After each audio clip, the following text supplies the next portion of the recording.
Welcome back to our channel. Let us dive right into the absolute madness coming to Days of Our Lives between June 15 and June 26. We are looking at leaked secrets and fiery revenge and shocking discoveries that will break your heart. We have so much to unpack today, so let us start with the DiMera mansion, because things are about to explode. Kristen DiMera has officially gone too far, and we mean way too far. She actually manipulated Sophia Choi, a fragile teenager. She pushed Sophia to try and kill Johnny DiMera, her own nephew, just to get back at EJ. And honestly, it is just exhausting, but also amazing television, because Kristen never stops. She just keeps finding new ways to ruin her own family. But Lonnie Price Grant is back in town, and Lonnie knows Kristen better than anyone. They have that weird convent history. So Lonnie corners Kristen. She grills her. She sees right through the lies. And Johnny realizes it too. He realizes Kristen leaked the picnic info to Sophia. So Johnny tells EJ, and EJ just loses his mind. Dan Feuerriegel is playing this so well right now. He is radiating pure DiMera evil. EJ vows to make Kristen pay dearly for targeting his son. And now there are heavy rumors flying around. Rumors that Kristen is going to be kidnapped between June 22 and 26. And EJ is obviously the #1 suspect. We hope he locks her in the wine cellar. She deserves it. But Salem would be boring without her. So bring on the DiMera family warfare. We are here for it. And then we have Stephanie Kyriakis just making the absolute worst choices over and over again. Since she came back from that horrible kidnapping by Owen Kent, she has been a mess. But pulling a loaded gun and firing it at Joe Wesley, that is a whole new level of reckless. And now she's drowning in guilt because she realizes she almost killed a mother, Kelsey's mother.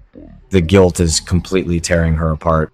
So Joy gives Alex an ultimatum, a brutal one.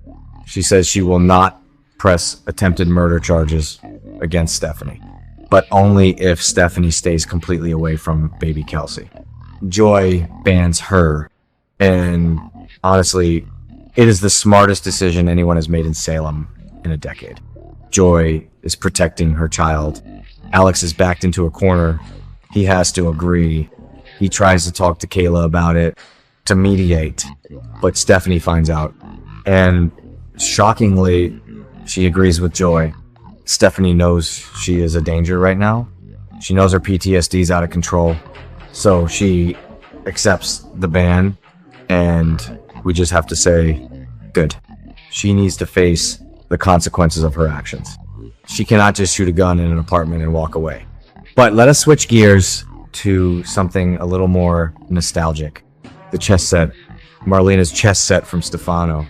It is giving us major 1990s soap opera treasure hunt vibes, and we kind of love it.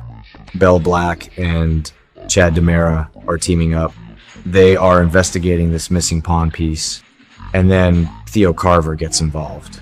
Theo actually finds a crucial key, a key that unlocks a massive clue to this whole mystery. It is just so classic DOOL. Stefano leaving clues from beyond the grave, hiding secrets in antique objects. We just hope this key actually leads to something meaningful, not just another fake will or one of Dr. Rolf's weird gadgets.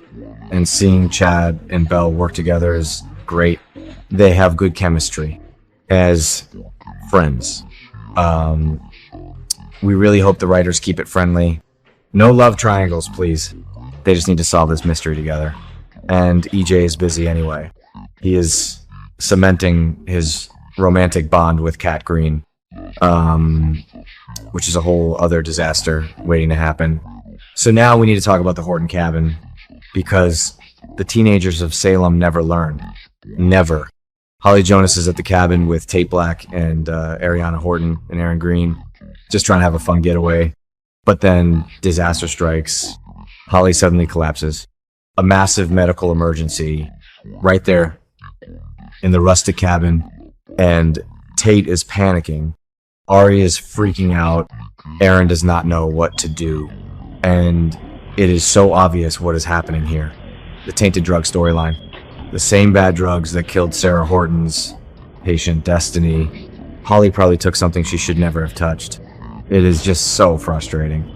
Nicole has been through enough.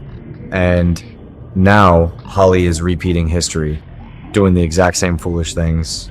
If Holly does not survive this, or if she ends up in a coma, it is going to destroy Tate.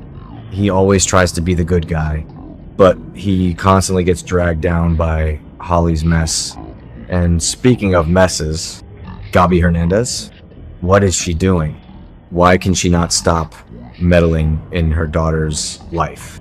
We have watched Gabi grow from a naive girl into this ruthless corporate shark, and we used to love it. Bad Girl Gabi is iconic, but paying off Liam Saleko, bribing him to leave town and stay away from Ari, that is just low, even for Gabi, because Brady Black actually does something useful for once. He tracks down Liam.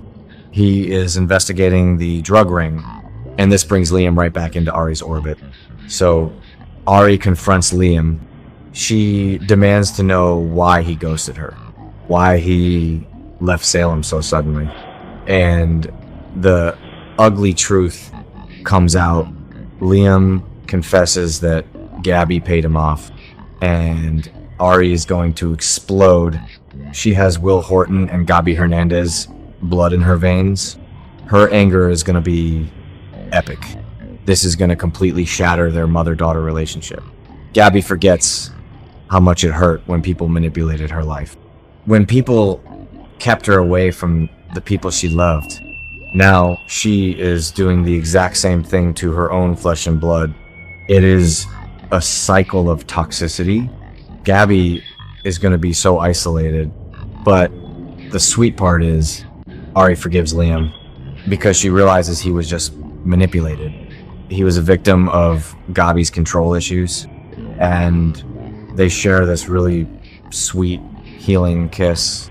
It is adorable, but Gabi is going to pay a heavy price for this betrayal. She needs to learn that she cannot control everyone around her. Finally, we have to talk about Lexi and Abe, because it is just breaking our hearts. Juneteenth is coming up, the anniversary of Abe and Paulina, but Abe is so torn, and Lexi is declining. Her health is failing again. The Versavix drug is wearing off, and it is the most cruel storyline. Lexi realizes it is their anniversary. She makes everyone uncomfortable. It is so raw and painful to watch. And Doctor Rolf gives EJ some good news, but it is only a temporary fix. And we hate that word, temporary. Why can they not just give Lexi a real miracle? Rolf has resurrected dozens of people permanently. Why is Lexi the exception? Why does the Carver family have to suffer so much?